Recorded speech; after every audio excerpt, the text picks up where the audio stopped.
ñu mënee ñu féetee benn boor ndax journaliste yi mën a am benn angle ñu taxawee benn côté ñii intervenir ñëpp mën leen a gis journaliste yi mën a wax ak ñoom. bu fekkee c'est bon mën nañu commencer ci kanam nañu yaatal.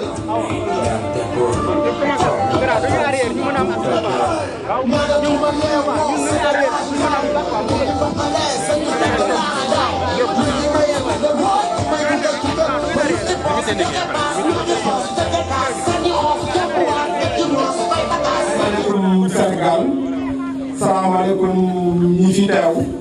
di remercier journalistes yi nga xamante ni ñoo bàyyi seen activité pour ñëw fii couvrir li nga xamante ni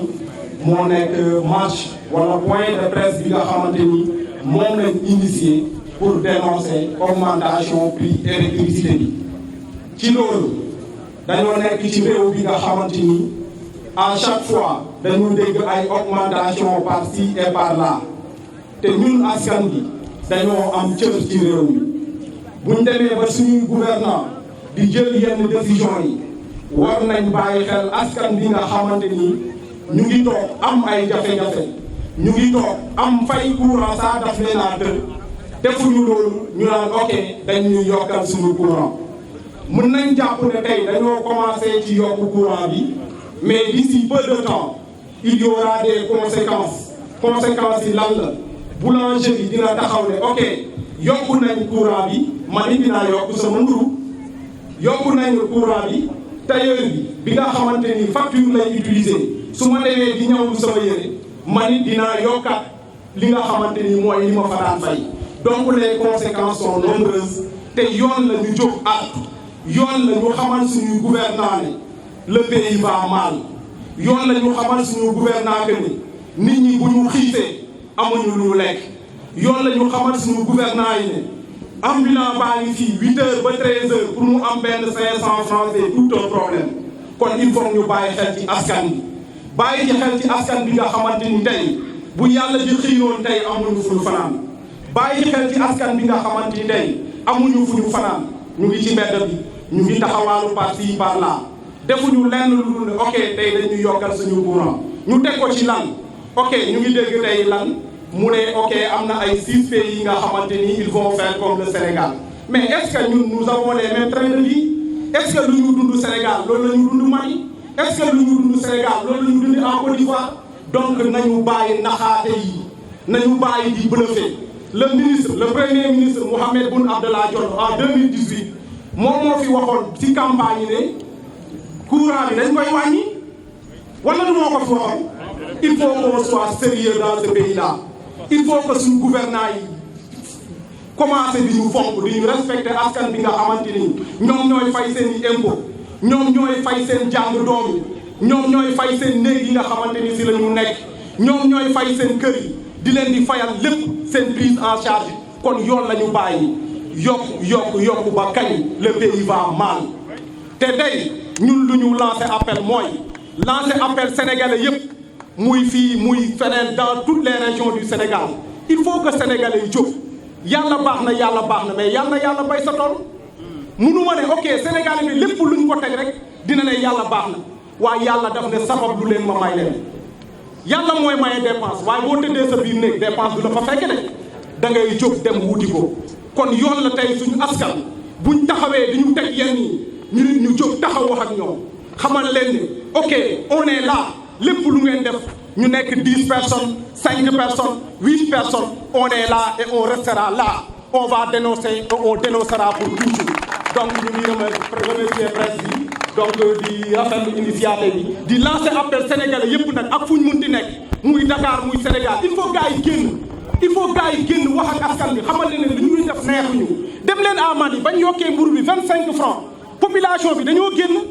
mais Sénégal la ñuy yokk ba pare ku nekk toog biir këram ne ok yéen activistes yi jël leen xeex non du noonu il faut que sénégalais yi jàng di jóg di wax ak suñu gouvernement il suffit et ça suffit donc ñu ngi remercier meg asalaamaaleykum wa rahmatulah. asalaamaaleykum mbooloo mi madame Diop Blondin coordinatrice adjointe Avenir Sénégal bi ñu bëgg plateforme Avenir Sénégal bi ñu bëgg en même temps co-coordinatrice aar lu nu bokk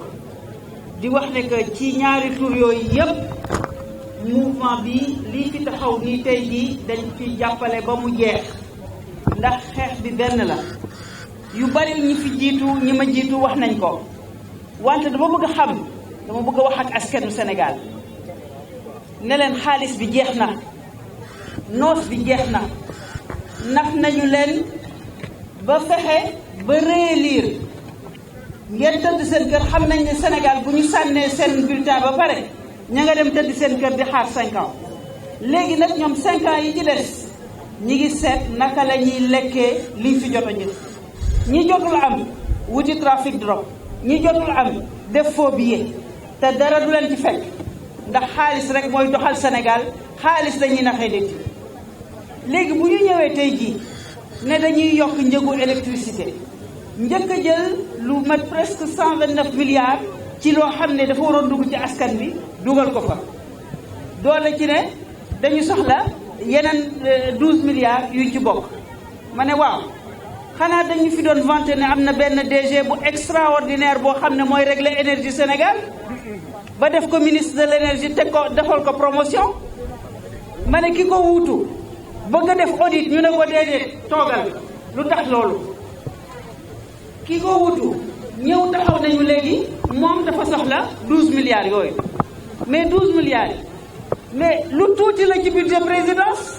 lu tuuti la ci assemblée lu tuuti la ci feneen ak feneen HCCT conseil voilà CSE loolu yëpp ñi ngi fay lekk loo xam ne duñu doyee dara lu dul caisse noire ak ay nit yoo xam ne dañ leen di jox xaalis bu bare te la ñuy jëriñ Sénégal kenn xamu ko kenn mënu ko natt fenn ne au bout de 4 ans au bout de 5 ans lii la ñu indil Sénégal donc xaalis boobu buñ ko soxla woon mënoon nañ ko jëlee foofu feneen fuñ ko mën a jëlee tamit mooy ci naxay Sénégal bi dañu ñëw tabax ay infrastructure ñu ne soxla nañu ay infrastructure wante ñaata xaalis dañu def ci infrastructure boobu ak ay surfacturation ak ay avenant marché yuy dem ak di ko njëg di yokk rek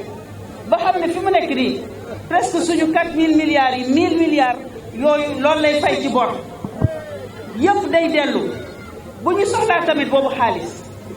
ñi fi ñëw ñëpp pétrole bi yegseegul wante am na ñu nekk ci phosphate yi am na ñu nekk ci zircon bi am na ñu nekk ci pêche bi ñu leen di exonérer fiscal mu nekk ay milliards yu dem loolu tam duñ ko jëli leneen li feneen fu ñu jëlee tam milliards mooy ki ma jiitu léegi fu mu wax ñi ñu jàpp loxo ci poche ba mu wóor leen ne que xaalis bi ñii ñoo ko yore fii lañ ko jëlee te lii du yoon lu tax ñu leen di bàyyi ñuy doxantu bàyyi leen xaalis bi ñu dem donc bu ñu soxlaa xaalis am na fu ñu ko jëlee moo tax ñun askan bi duñ ko nangu tey duñ ko nangu ëllëg te ni ko Ndiaye waxee lii luy door rek la FRAPP a le mérite xam sentir population bi organiser ko ñu ñëw jàppale ko ci ba ak suñu ñaari loxo wante Sénégal comme yaramu mag doo laal fenn te limaluñu la ay jàngoro yu bare ci kaw ba ci suuf donc loolu yëpp ci mer mu am ñoo xam ne ña nga tëdd di yokk seen budget chaque année di yokk facture te ñoom duñu fay facture de ba pare bëgg a xaajale dëkk bi naan waaw yenn couche yi rek ñooy fay ñeneen ñi duñu fay mais fii yow boo amee ñun ñëpp on est pauvre yow boo amee sa mag amul sa bàjjen amul sa tante amul sa dëkkandoo amul ñun ñëpp a yem suñu Sénégal bi kenn du ko xaajale ñun ñëppoo bokk donc fuñ ko yokkee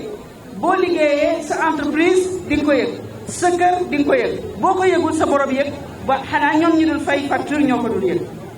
donc Sénégal yooyu yëpp foofu yëpp di metti li wóor boo wóor mooy dina mës a daje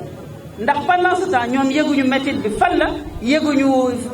xaalis baa ngi ne gàññi ci seen kanam te buñ ko amul fu lew ñu jaar ci ay trafic de drogue jaar ci ay faux billets jaar ci ay leneen te dara du leen ci fekk donc ñun ñoo war a jugal suñu bopp du affaire u parti politique affaire u citoyen la ku ci nekk war a comprendre war a jël sa destin en main ca fa nga nekk ca gox-goxaan yi lépp xewul Dakar yu métit yu bari ñi ngi feneen maa ngi doon waxtaan ak léegi ki nekk ci ñaay yi bu leen waxee foofu ngeen waaru ci ay problème pendant ce temps am ñu bari ñoo xam ne ñoom yëguñu dara ci métit bi duñu ko nangu kon sénégalais yi nañu jógal seen bopp fajal seen mbéyum kanam borom a koy faj doo xaar kenn di ko délégué naan ko demal su amee boo ci amul lu neex nga de la ñoom jëruñu fi dara loolu duñ ko nangu. ñooñ jugal suñu bopp xeexal suñu bopp c'est une responsabilité individuelle que ñu jug bu ñu amee lu ñu naqadi ñu jug bokk ci ñu koy xeex wasalaam. asalaamaaleykum mbooloo mi maa ngi tudd Pape Abdoulaye Touré nekk étudiant université Cheikh Anta Diop de Dakar mais aussi également nekk coordonnateur national mouvement bi ñuy wax Sénégal notre priorité tey ñu bokk ci ñi nga xamante ni ñoo signé xeex bii nga xamante ne xeexu peuple bi la mu jëm ci lank bañ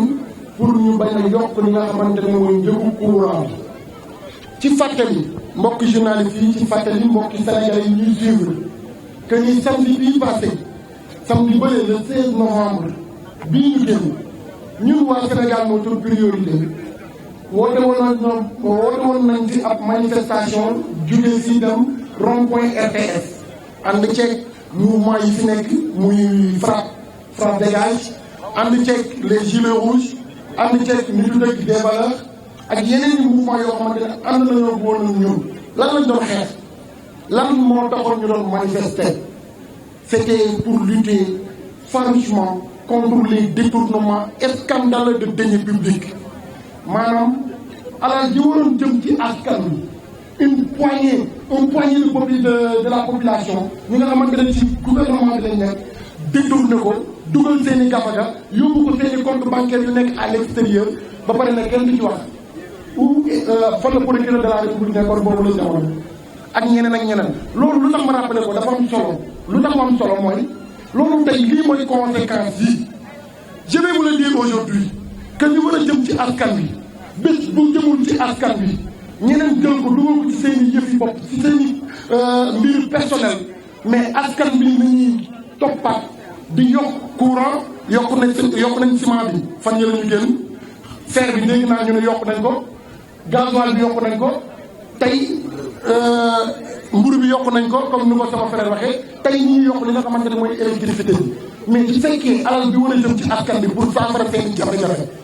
ay nit détourné ko dugal seen i gafaka mais fii la ñuy mucc moo tax nag nous lançons un appel aux hommes religieux maanaam kilifa diine yëpp muy murit muy tijaan muy xaadir muy laayeen muy ñeseen parce que réew mi tey su demee ba toll fii ku ci nekk war na jël part de responsabilité bi ku ci nekk war na engagé wu jël ay responsabilité bu mu mat sëkk parce que réew mi nag mi ngi ñuy bëgg a jaaxal parce que soo xoolee nouveau bachelier ba léegi dañoo am problème d'orientation dañ lay orienté ce matin à 13h UCAD nga ñëwaat à 19h ñu yóbbu la UVS nga ñëw à 22h ñu yóbbu la Gaston Berger mais c'est un problème énorme te war nañ cee wax sànq Chérif Gaïdo je pense que énuméré na jafe-jafe yi fi nekk muy le problème de l'éducation mais yooyu ëpp farata les inondations parce que nawet bi jeex na rek dañ ko war a fàtte léegi suñu inondation ñëwewaatee ñu dundaat les mêmes difficultés on a quel type de dirigeant dans ce pays nous tenons à dire à son excellence monsieur Macky Sall qu'il a mal dafa nu mu duggee ci histoire Sénégal duggin bu ñaaw te wayam du fay mukk parce que am nañu fi jotoon jaar ana Senghor tey soo indi woon Senghor indi Mamadou Dia ndaw yëpp dem ci Mamadou Dia ana Cheikh Anta Diop tey soo indi woon Abdou Diouf indi Cheikh Anta Diop ndaw yëpp dem ci Cheikh Anta Diop loolu mooy inscrire ton nom dans l'histoire de ton peuple il faut savoir inscrire ton nom mais bu mu faloo ba léegi lan lañ ci gis ay détournement ana may ñaa Prodac mais 12 milliards yi nga xamante ne moom la Sénégal di jooy ba tax muy yokk courant bi à valeur de 10% mais le détournement des 29 milliards du Prodac réglé woon na problème bi ana 108 milliards yi ñu toppee Sénégal kan moom mu mën a wax procureur de la République lan la ci def ana 6 000 milliards yi ñu toppee rek Macky Sall waaw dama ne ana 9 milliards 700 millions yi ñuy toppee ki nga xamante ni mooy Samuel Sarr depuis 2008 ba léegi amul benn poursuite judiciaire amul information judiciaire lu tax c'est parce que dafa relié wu avec la mouvance présidentielle ñaari justice moo fi am dóor doom làq doom ñi sàcc ñu détourné alalu askan bi suñ ko bokki woon tey du ñu yokk électricité dañ koy wàññi ñu détourné alalu askan bi suñ ko bokki woon tey problème éducation enseignement supérieur du am problème. Est-ce que vous savez qu'il y a moins de 5% de la population sénégalaise boo xamante ni ñoo yegg ci niveau enseignement supérieur? Comment un pays peut se développer avec 5% de soi-disant cadres? C'est tout un problème. La question des inondations ak yeneen ak yeneen ak yeneen pour bañ a guddal ci gàttal ñun waa Sénégal notre priorité ñun waa mouvement FRAPP ñun waa gilet rouge ñun waa nitu dëgg des valeurs tey lañ gën a déterminé wu tey lañ gën a engagé wu tey lañ gën a pare parce que su jaree suñu bakkan bi ñu def ko ndaxte Sénégal jaral nañu lu ko raw ñoom su fekkee Sénégal lu mu leen lebaloon delloo wuñ ko lu dul di détourné alalu askan bi di tayle suñuy ressources naturelles lépp loo xamante ne lu waroon jëm ci askan bi la ñoom ñu jël ko yemale ko seen bopp ak seeni famille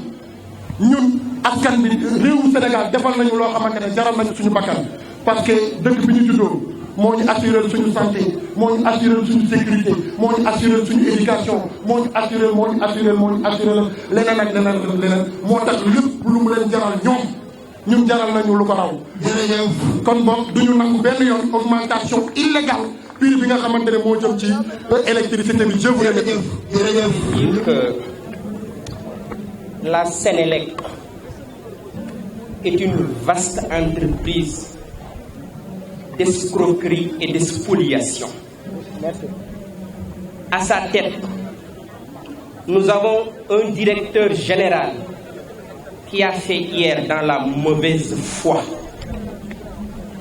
J'ai des questions à poser au directeur général de la Sénélec. Cette Sénélec qui nous ment et nous vole. Cette Sénélec qui ressemble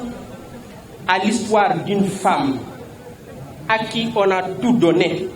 qui a tout demandé et qui est incapable le matin de servir un plat d'omelette. Monsieur le directeur général, où sont passés les milliards que l'État a investis dans cette boîte depuis plus de 15 ans? De 2005 à 2010, la Sénélec a englouti plus de 800 milliards. À partir de 2011, lorsque le ministre du Soleil, du Ciel et de la Terre a été nommé ministre de l'Énergie, il a mis en place le plan TACAL, qui a coûté à l'État du Sénégal 650 milliards. Après la défaite d'Abdoulaye Wade, la Sénélec a remplacé le plan TACAL par le plan Yessal, qui a coûté presque 300 milliards. En moins de 15 ans, l'État du Sénégal a investi plus de 2000 milliards dans cette boîte et que cette boîte est incapable aujourd'hui de satisfaire nos besoins en énergie. Et elle demande aujourd'hui au petit peuple, au bas peuple, au pauvre peuple de contribuer encore, de contribuer toujours, de contribuer davantage. Nous ne l'accepterons pas. Le directeur général de la Sénélec nous dit que 611 000 familles ne seront pas concernées. Le directeur général de la Sénélec doit publier la liste de ces familles pour que chaque famille puisse avoir la possibilité de vérifier sur Internet si elle est concernée ou pas. La liste du directeur de la Sénélec, elle est fictive, elle ne correspond pas à la réalité. La réalité est que l'électricité coûte très cher ici au Sénégal. Le coût du kilowatt, le prix du kilowattheure au Sénégal se situe autour de 106,44%. En Côte d'Ivoire, il est autour de 62,70%. Au Togo, il est autour de 90 francs. Au Bénin, il se situe autour de 91 francs. La Sénélec nous vole. La Sénélec nous ment. Plan Takal, plan Yessal, plan Saki Alal. C'est pourquoi je dis, sous Diouf et sous Abdoulaye Wade, le Sénégal était une société de petits voleurs, qui ont volé au peuple. Sous Macky Sall, il y a une profonde transformation et que nous avons aujourd'hui une société de grands voleurs qui sont devenus des milliardaires. Voilà la triste réalité dans ce pays. Et des dealers de drogue. Société de grands voleurs, aujourd'hui incarnée par des figures comme la Sénélec, comme Aliou Sall, comme Bougazeli, qui sont devenus des milliardaires, non pas sur la base du mérite, mais sur la base du vol, de l'escroquerie, de la spoliation de notre peuple. Nous ne l'accepterons pas. Mes chers amis, mes chers camarades, mes chers concitoyens, il y a des priorités ailleurs. Oui, des priorités. Cet argent-là aurait dû servir à construire des universités. L'accès à l'enseignement supérieur doit être démocratique, parce qu'un enseignement supérieur ne peut pas produire un développement, un progrès humain et culturel. Le développement, l'accès à l'enseignement supérieur, je vous donne quelques statistiques. En Amérique du Nord et en Europe, se situe autour de 60 à 70%. Au Japon et en Corée, autour de 80%. Et le taux est aujourd'hui en Afrique au-dessous de 7%. Et le gouvernement du Sénégal est incapable aujourd'hui d'orienter 45 000 pauvres bacheliers. Pendant ce temps, les scandales se succèdent et se poursuivent. Nous ne l'acceptons réew mi tàgg bañ a dox bañ mi feebar ñàkk mi soox